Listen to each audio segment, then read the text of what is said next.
ومن أظلم ممن افترى على الله كذبا أو كذب بآياته إنه لا يفلح الظالمون.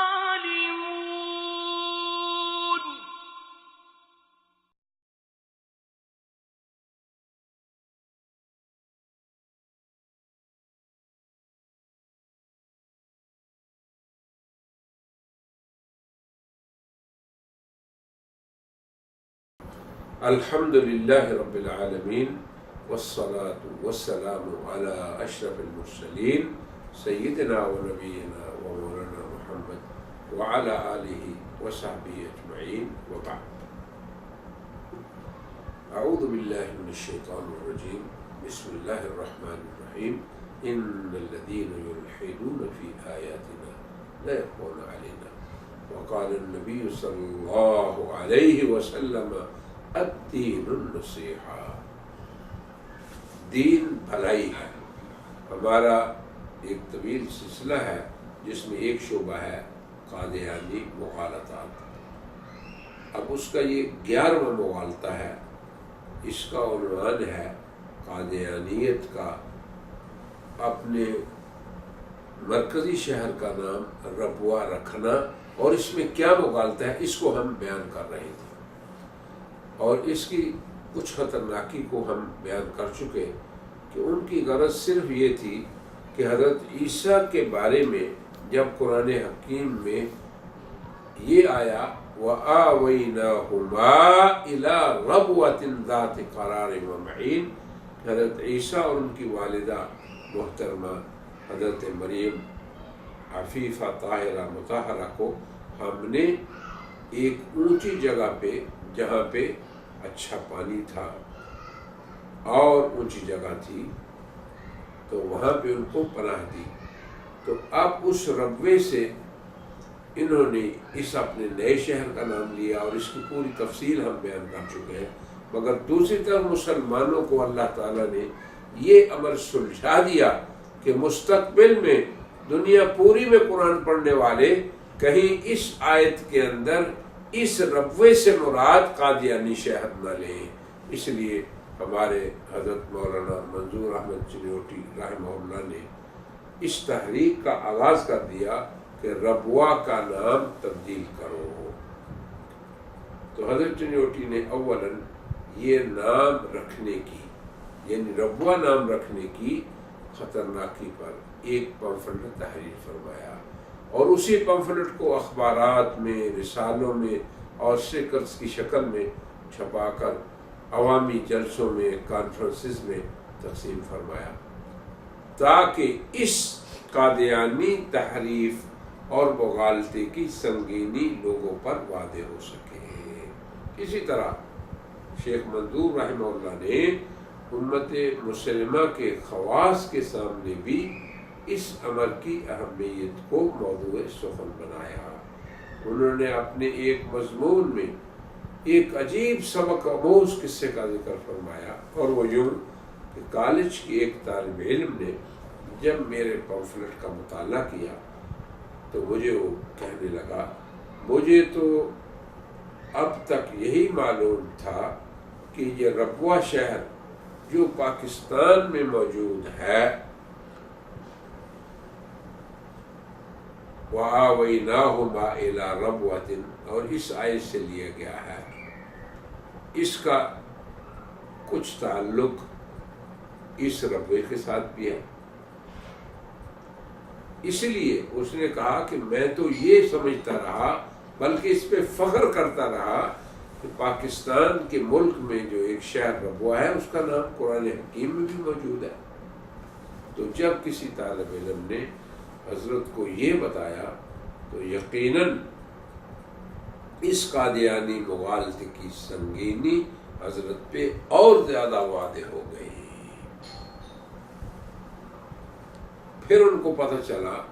اور زیادہ کھل گئی کہ اپنے شہر کا نام ربوہ تجویز کر کے کتنا بڑا الحاد فی آیات اللہ قادیانیت نے کیا ہے۔ اب یہ تو بات پاکستان کی ہے، قرآن پوری دنیا میں پڑھا جاتا ہے، تو عمومی انسانیت پوری دنیا میں اس کے لیے بھی بہرحال یہ الحاد کا ایک راستہ ہے، اور مسلم عوام کے ساتھ بھی جو بیچارے زیادہ پڑھے لکھے نہیں ہیں، تلبیس اور دجل کا یہ ارتکاب ہے۔ حضرت چنوبی فرماتے ہیں، یہ انہی کی زبان میں ہے، مجھے اس امر پر شدید حیرانی ہوئی کہ جب یہ اس شخص کا حال ہے جو پاکستان کا باشندہ ہے اور ایک کالج کا اسٹوڈنٹ ہے، اور وہ سمجھتا ہے کہ مجھے فخر ہے کہ لفظ ربوا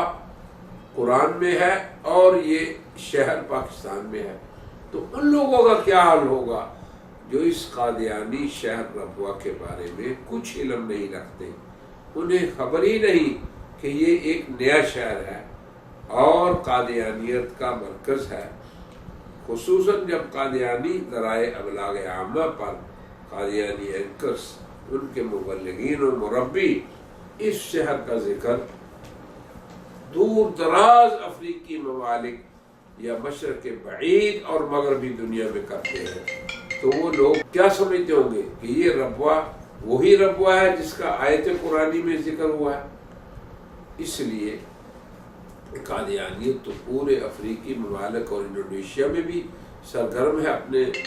دعوتی اور تبلیغی کاموں میں۔ تو شیخ منظور رحمہ اللہ نے اسی طرح کا ایک اور واقعہ بیان فرمایا کہ میں اور علامہ ڈاکٹر خالد محمود صاحب، ہم دونوں ایک غیر ملکی سفر میں ہمراہی تھے، تو جب ہم نے چنیوٹ شہر کے بارے میں تاریخی حوالوں کا ذکر کیا کہ یہ ایک پرانا شہر ہے، قبل مسیح میں اس کی تاسیس ہوئی، یہ دریائے چناب کے کنارے پر واقع ہے، اور جو ہم نے یہ بھی کہا کہ اسی دریا کے دوسری سمت ایک ربوا شہر ہے جو قادیانی ہے شہر ہے، اور اس کی بنیاد ابھی 1948 میں پڑی، تو وہ فرماتے ہیں کہ جس مجلس میں ہم نے یہ بات کی تو اس حاضرین مجلس میں سے ایک شخص کھڑے ہو کر اس نے اس کا رد کیا، کہا کہ آپ کیسے کہتے ہیں کہ ربوا جو ہے ایک نیا شہر ہے، یہ تو ایک مقدس شہر ہے جس کا ذکر قرآن کریم میں بھی موجود ہے، تو آپ کیسے کہہ رہے ہیں کہ یہ شہر جو ہے 1948 میں آباد ہوا اور ایک نیا شہر ہے۔ تو اب انسانوں کی اور لوگوں کی اس کیفیت نے، فرمایا حضرت نے، کہ مجھے انتہائی فکر مند کر دیا کہ ربوا کے نام کی تبدیلی کی جدوجہد کو تیز تر کر دیا جائے، اور اسی وجہ سے ہم نے بھی اپنی کتاب مغالطات قادیانیت میں اس موضوع کو شامل کر کے باقاعدہ اس کو حصہ بنایا مغالطات قادیانیت کا۔ عربی میں بھی یہ ذکر کیا ہم نے پوری تفصیل، اور اردو میں بھی۔ پھر قادیانیت کی اثر اندازی کی قوت اپنی جگہ ہے کہ وہ عالمی کفر کی اعلی کار ہے اور وہ خود اس کا بھی مددگار ہے۔ شیخ منظور رحمہ اللہ فرماتے ہیں کہ لوگوں کو اس مغالطہ کی سنگینی کا علم نہ ہونا یہ اپنی جگہ ایک مشکل امر تھا، یعنی اپنی جدوجہد کے اندر وہ جو مشکلات پیش آئی اس میں وہ ذکر کر رہے ہیں کہ لوگوں کو تو علم نہیں تھا کہ یہ کس قدر سنگین ایک مغالطہ ہے کہ اس شہر کا نام ربوا ہو۔ بہت سے لوگ فرمایا کہ میرا مذاق اڑاتے، مجھے یہ کہتے کہ کیا ضرورت ہے ربوا کا نام بدلنے کی، اور آپ کیوں اس قدر کوشاں ہیں۔ بہرحال فرمایا کہ میں اپنے مقصد کے لیے مصمم رہا، اور اس سے میری غرض صرف اور صرف قرآنی کلمہ کا قادیانی الحاظ سے تحفظ تھا، لہذا میں نے عوام و خواص، اہل علم اور اہل ثقافت، حتیٰ کہ پارلیمنٹ کے ایوانوں میں، کانفرنس ہالوں میں، جہاں تک میں پہنچ سکتا تھا وہاں جا کر خوب محنت کی، خوب جدوجہد کی،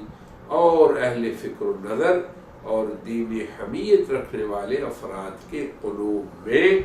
اس قرآنی کلمہ میں قادیانی تحریف کے بارے خوب آبیاری کی۔ 1985 میں وہ فرماتے ہیں جب میں پنجاب اسمبلی کا ممبر منتخب ہوا اور مجھے جامعہ اسلامیہ مدینہ منورہ سے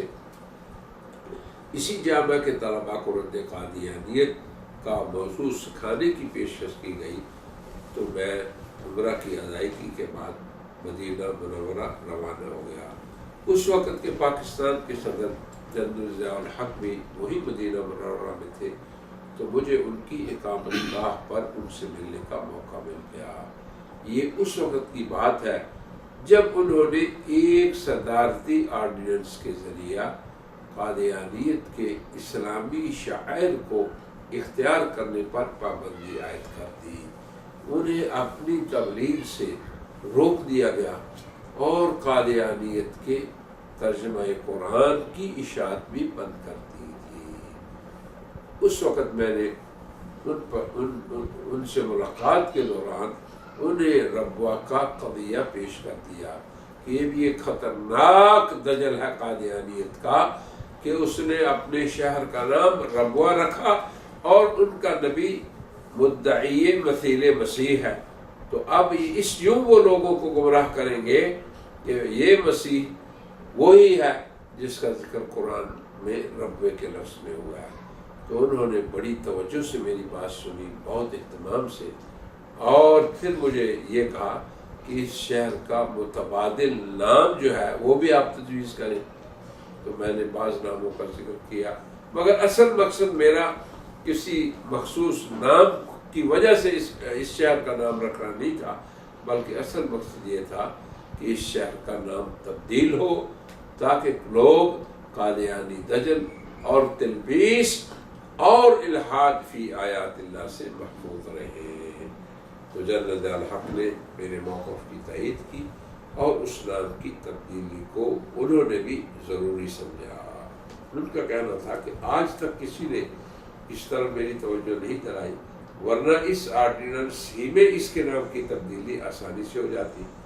میں نے کہا کہ میں تو ایک طویل عرصے سے یہ مطالبہ کر رہا ہوں اور اس سلسلے میں کئی قراردادیں بھی پیش کر چکا ہوں، لیکن آپ تک رسائی نہ ہو سکی۔ پھر انہوں نے کہا کہ جب آپ پاکستان واپس جائیں تو مجھ سے ملاقات کریں، میں انشاءاللہ تعالی اس سلسلے میں ضرور کوشش کروں گا۔ پاکستان واپسی پر پھر مولانا چنوٹی صاحب سیرت کانفرنس اسلام آباد میں تشریف لے گئے اور وہ فائل جو اس شہر کے نام کی تبدیلی سے متعلق تھی مذہبی امور کے وزیر کو پیش کر دی۔ اب آگے کیا ہوا انشاءاللہ اس کو ہم اگلے حلقے میں بیان کریں گے۔ وآخر دعوانا ان الحمد للہ۔